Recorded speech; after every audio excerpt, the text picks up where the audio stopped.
Well, so we have to move on. And other related issues we're looking at. We told you about Duncan Williams having that great conversation with Daniel Dati. We'll bring you that. And if you have any things you want to jot down, just be jotting down. You know, the papa is the papa. Yeah, but we have to talk about a man who is noted as a renowned family planning advocate who died and has now been buried. President Akufo-Addo has praised renowned physician, the late Professor Fred Togbosai, for the remarkable life he led and the pioneering role he played in the formation and nurturing of the governing NPP, addressing a gathering of family politicians and friends at a burial service in Accra Thursday. The president described the late statesman as a blunt and dynamic human being who is irreplaceable.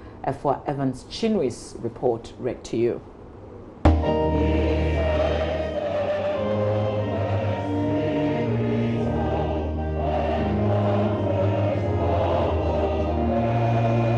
Professor Fred Togbosai, one of Ghana's foremost physicians in reproductive health and a supporter of women's rights, died on September 17, 2019. He was the father of board chairman of Airports Company and former information and later tourism minister under the Kufuor administration, Oboshi Sai Kofi. Based on Professor Sai's advocacy in 2007, the government of John Agyekum Kufuor introduced free maternal health care services as an avenue to reduce maternal mortality among adolescent girls and young women.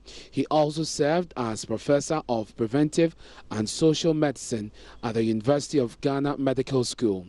During the solemn ceremony to celebrate his achievement, Thursday, his daughters, Shome Sai and Oboshi Sai Kofi, spoke about their father's defiant defense of women's rights.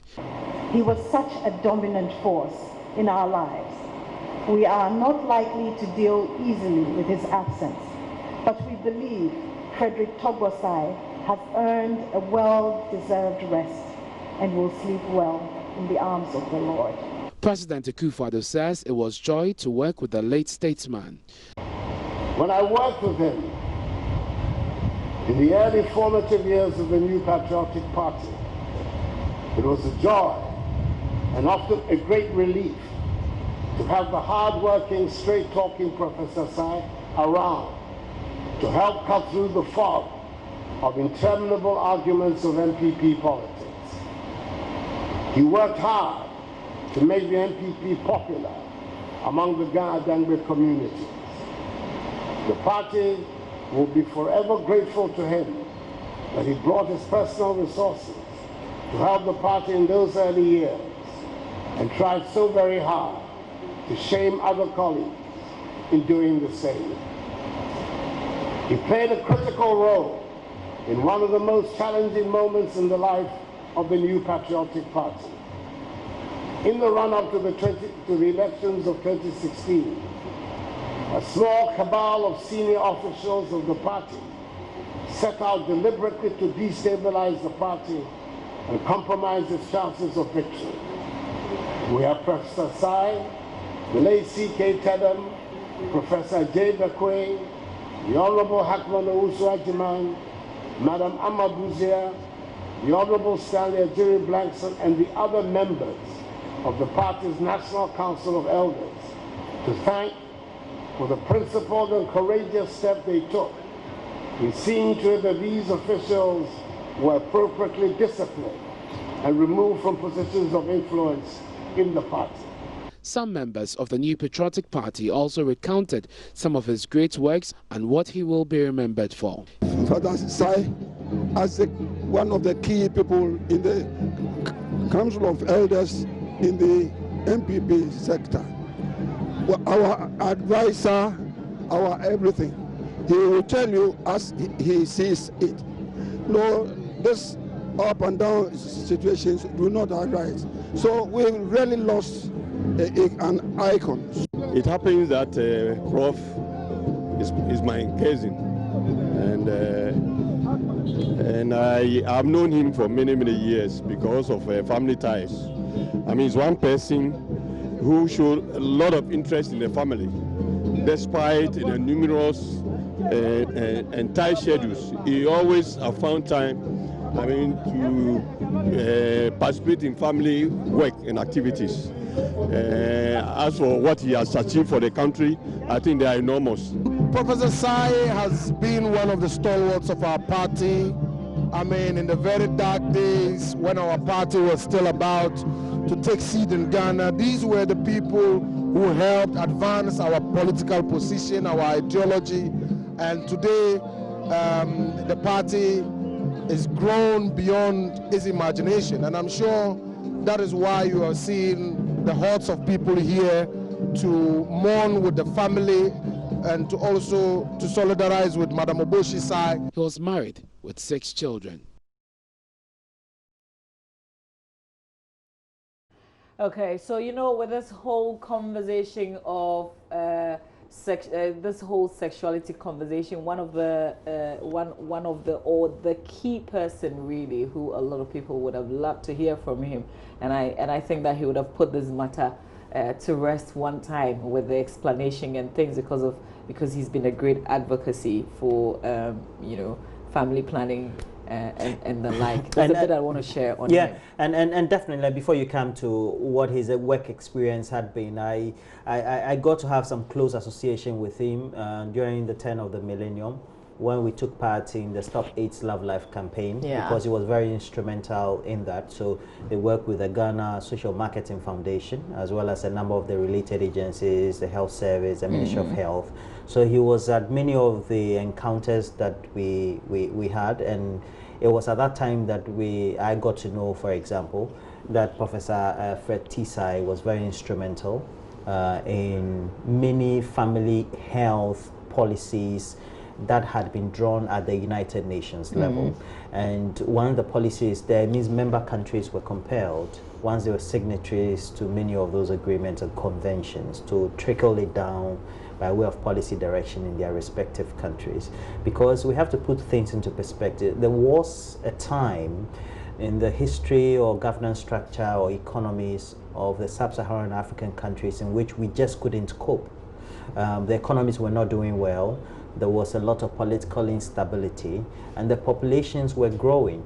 And at some point in time, somebody need to drill into the heads of these, many of them military leaders or dictators, that they needed to control their populations. And he was very instrumental in that. His work also transcended beyond the borders or the boundaries of Africa. Absolutely. Because the work he did in the UN was used in Asia, it was used elsewhere in Europe and across many other continents. Yeah.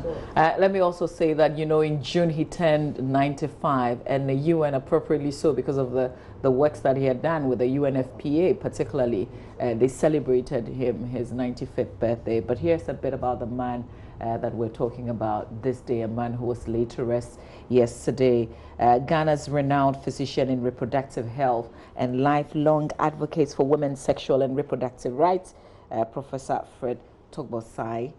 He was named the godfather of family planning in 2012 by the prestigious medical journal, The Lancet, and is best known for his able chairmanship of the main committee of the 1994 International Conference on Population and Development. The 1994 International Conference on Population and Development, which was convened under the auspices of the United Nations, adopted the pivotal program of action by consensus, which emphasized the fundamental role of women's interest in population matters and introduced the concepts of sexual and reproductive health and reproductive rights. Professor Sai served in several positions in the Ghana Health Service, including being Chief Physician for Nutrition and the Director of Medical Services. He was also a Professor of Preventive and Social Medicine at the University of Ghana Medical School, the author and editor of numerous publications relating to family planning, health and nutrition. He served as an advisor to the President and the government of Ghana on reproductive health, family planning and HIV/AIDS as a final substantive assignment. He has received much recognition and numerous awards, both at home and abroad.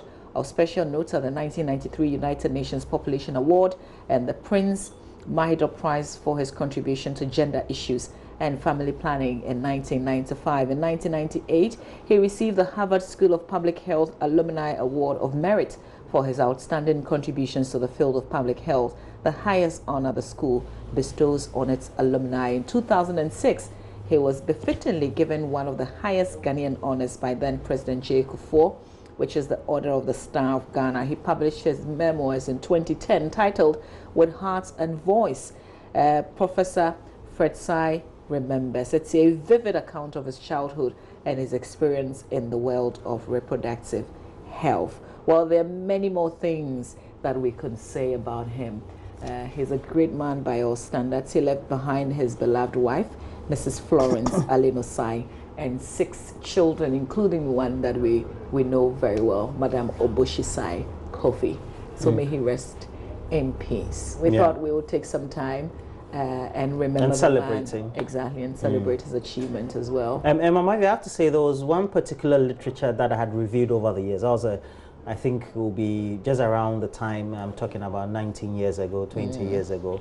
And he talked about conferences and panels that he had chaired for the UN, which ultimately in sub-Saharan Africa led to the marketing of breast milk substitutes, because many of the times you could find that people or women who had given birth and were not in position of breastfeeding needed some supplement.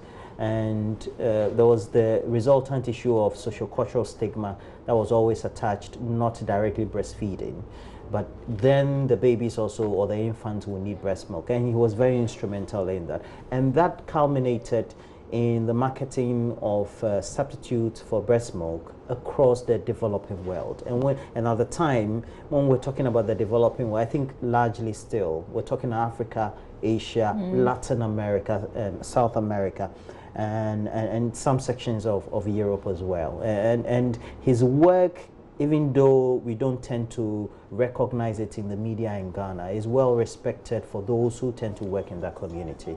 And it's also good that we tend to celebrate people like that. And I think that the role of the media is to do just that, celebrate those who have contributed to development. Absolutely.